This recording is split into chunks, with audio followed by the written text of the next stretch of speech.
trends. How do we stay on top of trends? The European Vogue publications are still the most iconic and influential. French Vogue, which is now known as Vogue Paris or Vogue France. There is Italian Vogue or Vogue Italia. We have British Vogue and of course American Vogue. Whether you subscribe online or buy the actual paper version, I suggest you start subscribing to these publications. They are the trendsetters.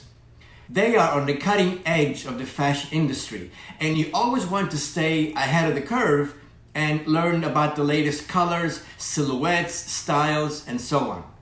Vogue has a great online version called Vogue Business. If you visit their LinkedIn page, you can hit follow.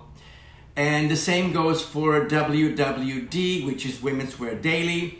The publication itself has been around for over 100 years. And again, if you go on their LinkedIn page, you can join over 400,000 subscribers.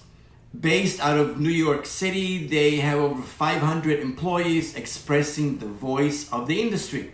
In the back of every fashion magazine, there is what is known as an editorial section, where magazines get to be very creative and put together a photo shoot known as a story or a theme, and they get very artistic. They hire the best photographers, models, stylists, and put together a layout, also known as a spread, expressing their creative voice, a world where fashion meets art.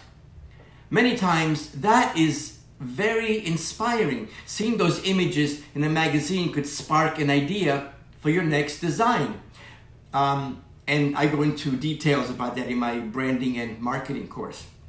Of course, we can't discuss trends without talking about the importance of social media. Social media is the new advertising agency.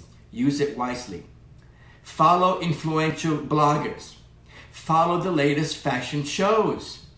Also, take a day and visit your favorite stores. See what's out there in the marketplace, or go to a museum or an art exhibition.